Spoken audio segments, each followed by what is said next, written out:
Welcome back to the channel. Today, I'm going to explain a comedy romance anime called The World God Only Knows. Watch out and take care. Playing a dating simulator game during class is high school student Keima Kutsaragi. He's a 17-year-old guy who spends most of his student life conquering girls daily. In the virtual world, that is.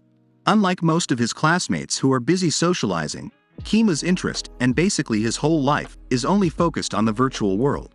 Almost all of his schoolmates are aware of his intense addiction. While his teacher is giving a lecture, she spots Keima playing on his console and is immediately irritated at his cocky behavior. She then approaches him and stands next to his desk to rhetorically ask him what could be more interesting than her lesson.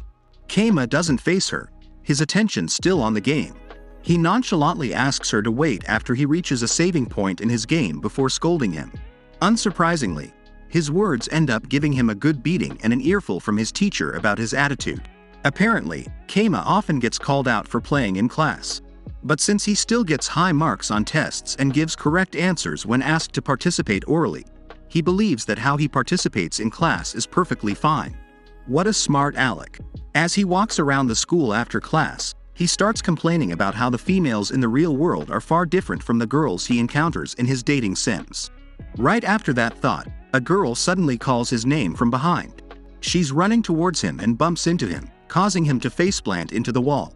Ayumi Takahara is one of Keima's classmates and is a member of the school's track and field team. Like every other girl in the school, Keima ignores her existence. After recovering from being slammed to a wall, Keima snaps at Ayumi for nearly damaging his gaming device. His classmate only laughs it off, saying that no real harm was done. As if what she has done wasn't terrible enough, she enthusiastically asks him to cover for her shift to clean the school's rooftop after classes are over. The both of them were supposedly assigned to clean together that day. But since her club has to practice for an upcoming meet, he'll just have to do it alone. Keima obviously refuses and tells her that he's busy. Ayumi retorts that it shouldn't be a problem for him since he's got nothing better to do than play games all day. To add insult to the injury, she adds that he has more time to waste than her. Keima then starts defending himself. He still has a lot of games to do and 2D girls to woo. And that's not a waste of time. It turns out he's only talking to the air, as she has already left. In her place is a broom, seemingly mocking Keima. She got you there, bro.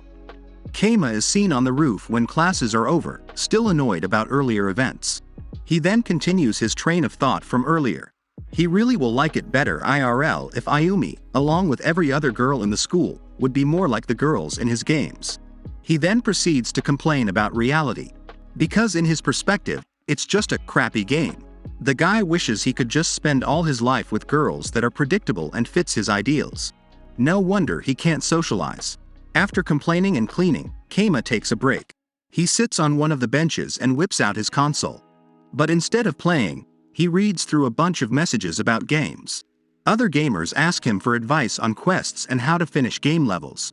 It is then revealed that Keima apparently isn't just an average gamer. He's a popular gaming expert famous for conquering over 100 dating simulator games. He's known as the God of Conquest because he is rumored to capture the hearts of every girl in dating sims.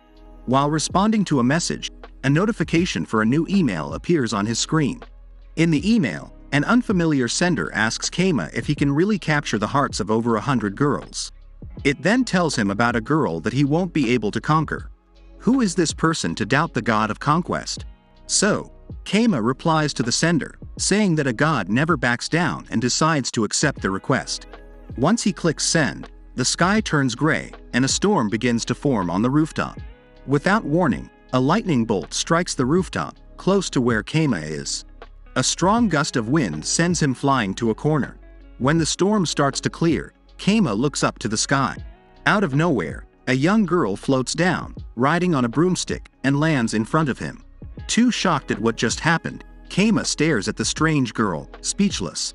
The girl then finally notices Keima, and the first thing she does is grab him by the arm, fly into the air, and bring him to an empty classroom.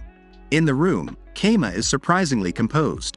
However, he then arrives in a state of denial about the whole situation. He focuses on saving his game data before acknowledging anything else. Gotta admire his priorities. Once he's saved all his game data, he starts interrogating the weird stranger. The girl introduces herself as Elsie de Lute Irma, Elsie for short. She's a demon sent from hell and part of an organization that captures runaway evil spirits. Keima digests all of that and decides to ditch Elsie to buy a video game after realizing it's Thursday. Before he can leave, Elsie warns him to be careful not to lose his head. She then points to a purple shock collar on his neck. The demon asks him about signing a contract Dokuro, the bureau chief of hell, sent him.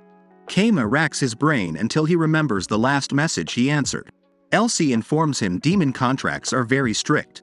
Suppose he breaks the contract without permission or doesn't meet any of the conditions. In that case, the collar will automatically activate and off with his head. Keima commands her to take the collar off, but she reassures him that it'll be removed. They only have to collect the loose souls. The contract is actually about capturing the runaway spirits trapped in girls' bodies on Earth. After that explanation, and more of Keima's whining, Elsie's skull-shaped hair clip starts glowing red and makes a sound. It means that one of the spirits is nearby. As Keima struggles to forcibly pull the collar off his neck, Elsie looks outside one of the classroom windows. She sees Ayumi on the field with other track team members. Only this time, she stands out from the others. Why? Ayumi's whole body is radiating a blue aura showing that an evil spirit has attached itself to her heart. Even Keima can see it. He asks Elsie how exactly can runaway spirits be collected. The demon only smiles at him and explains that that's why they need a human buddy, like Keima. His job is to assist and help her force the spirit out of the human girls' hearts. How? Make the girls fall in love with him, of course. You're telling me to conquer a real girl? Keima's own spirit almost leaves his body at this. Elsie answers that a kiss will suffice and make the loose soul leave, which only makes things worse. Keima's expression is a mix of mad, surprised, and shocked. How can he conquer an actual living, breathing girl IRL? He hasn't even held a real girl's hand his whole life. After this embarrassing confession, Keima confidently tells Elsie that his world only needs women in the gaming world. Elsie drops her broomstick and then cries her eyes out at his poor circumstances. She also feels bad for herself. Her human buddy's only a god of wooing women games.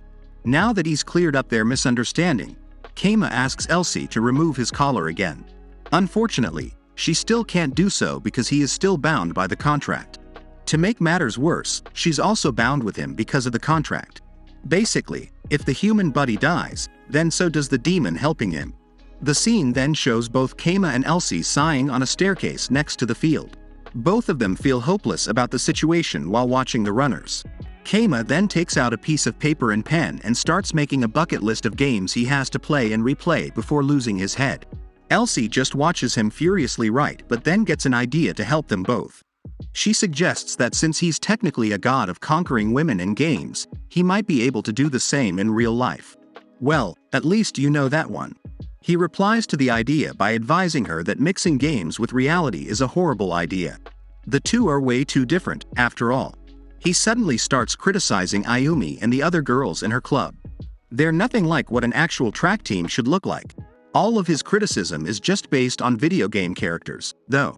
He starts complaining that girls from a track team should have their hair tied up if they were serious about running. The spirit of the sport is all about the headband, he claims. He adds that he can't conquer a girl that doesn't put in any effort. Well, this guy sure is hard to please. Elsie tells him that things like that don't matter in a girl. Keima yells at her and stubbornly argues that it does, calling her mindset ridiculous. Elsie then notices Ayumi tying up her hair and tells Keima. The boy, now hesitating, says that it's still not enough. He then adds that girls should also be wearing shorter shorts in track teams. With a bright smile, Elsie uses her magic scarf to change the girls' shorts on the track team. Said girls scream at the change. The demon tells Keima that she has the power to change how these girls look on the outside. But only he can change how the girls feel on the inside, especially Ayumi. She pleads to him to just try. Shocked by Elsie's powers, Keima backs away from her all the way to a nearby tree, now realizing how real and how much trouble he got himself into. It's now the next day. With newfound confidence and his life on the line, Keima visits Ayumi on the track field. He brings out a giant good luck banner for her. He also has a matching headband. When Ayumi and her other clubmates see the over-the-top banners, she's left gaping. She then runs towards Keima and directly kicks him in the gut, making him fly into the air while yelling at him for all the embarrassing signs. Ayumi asks him why he's doing such a creepy thing for her. It's not creepy, it's kinda sweet. And Keima says that the meet is in a few days, so he wants to show his support. She responds by choking him with his own headband. The girl believes that embarrassing her is his revenge for making him clean the roof alone. She then leaves him, but not before threatening to kill him if he does something like that again. For the next 3 days, Keima doesn't quit. He keeps coming back with more banners. Each one is bigger than the last. After a while, Ayumi just isn't bothered and starts ignoring his presence. Elsie points out that Keima's methods are probably making the girl hate him instead of loving him. Keima isn't fazed by her words and calmly tells her that hate can turn to love in an instant. Right after saying that, Keima suddenly gets a stomachache, most likely from having to deal with zero progress from Ayumi for so long. He curses under his breath, blaming reality for making conquering girls so hard. He's also wondering how he's supposed to play this real-life dating game without any saving points. Before he can go to a restroom, though, he and Elsie spot Ayumi on the field being bullied by her upperclassmen in the track team. Apparently, the older girls are picking on her just because she was practicing on the field before them. What a bunch of bitches. Ayumi gets nervous but faces them calmly and obediently as their junior and asks them to give her a penalty. The girls then become annoyed. What a cocky junior. But they don't belittle her anymore and just make her run 30 laps. Awful, awful girls.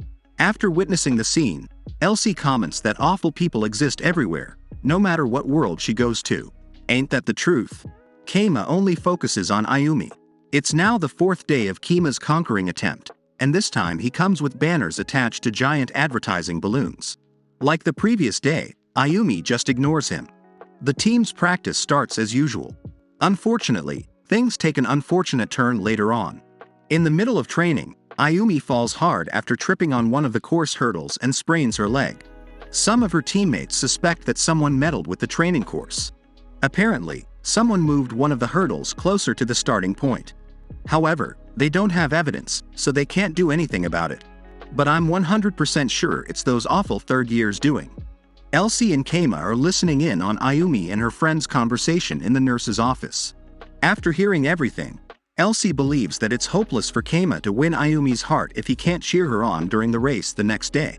Keima doesn't pay attention and instead analyzes what's really going on with Ayumi. He doesn't believe that a simple accident is enough to stop her from doing what she loves. He then shifts his attention to Elsie and tells her that they've finally reached the turning point in the story because he can now see the ending. That night on campus, right before Ayumi's meet, Keima calls her to talk in front of the track field. Ayumi arrives, walking with a pair of crutches and a cast on her leg. When she sees Keima, she looks at him, seriously annoyed. The girl brings out a fruit basket he sent her. The basket has a label wishing her luck on the race. She then asks what sick joke he's trying to pull. Rather cockily, he tells her he had hoped she'd eat it so she'd have enough strength tomorrow. It earns him an apple to the face. Ayumi asks him if he even sees her injured ankle and if he honestly thinks she can even still run in the meet. His resoundingly confident yes catches her off guard.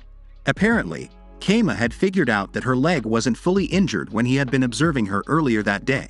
She desperately tries to deny it. He doesn't even know anything about track and field, she says. But he retorts that she wasn't even giving it her best that morning. By now, Keima has watched her enough to know that she ties her hair up when she's serious about running. He then asks her if she planned to trip on the course. Ayumi then drops her crutches and owns up to Keima's accusations. She vents out all her frustrations on Keima, fully admitting that she's insecure. She hasn't made any progress in her running time after getting scouted. How can she run in such an important event? She cries her eyes out, believing that she doesn't deserve to represent their class. The poor girl thinks it's better she had that accident than not winning in the competition. Keima then becomes genuinely concerned and feels terrible for her. He decides to properly comfort her by saying that even if she loses, she'll still have a place in his heart. Not expecting his words at all, Ayumi's face turns tomato red. She's completely flustered by the random confession. She then starts chasing Kemi around and throwing fruit from his gift basket. It's his fault that she's all emotional. The big gestures made her vulnerable. Stopping to catch her breath, she sees that the fruit basket he gave her had a pair of running shoes for her to use in the meet. Ayumi then shyly asks Keima if he'll be there to cheer for her tomorrow. He tries to cover his face before shyly responding with a yes. She then looks at him and smiles brightly for the first time. Their close proximity accidentally causes Keima to fall back on the steps. She manages to catch him, and it ends with them kissing. With this, the spirit leaves Ayumi's body, and Elsie captures it in a huge jar. One loose soul captured. The next day, Ayumi won first place in the meet. One of the awful upperclassmen even congratulated her on the win. After she leaves, Ayumi hears a voice congratulating her nearby and realizes it's Keima. She then gets shy and thanks him for the unexpected greeting. She leaves the room when her friends call her name. Unfortunately, capturing the evil spirit inside her erased all her memories of that night. Keima believes that everything ended the way it should. But the god of conquest still can't help but blush as he recalls what happened the previous night. Thanks for watching this recap. Don't forget to leave a like and subscribe to S Anime if you haven't already. See you on the next one. Bye.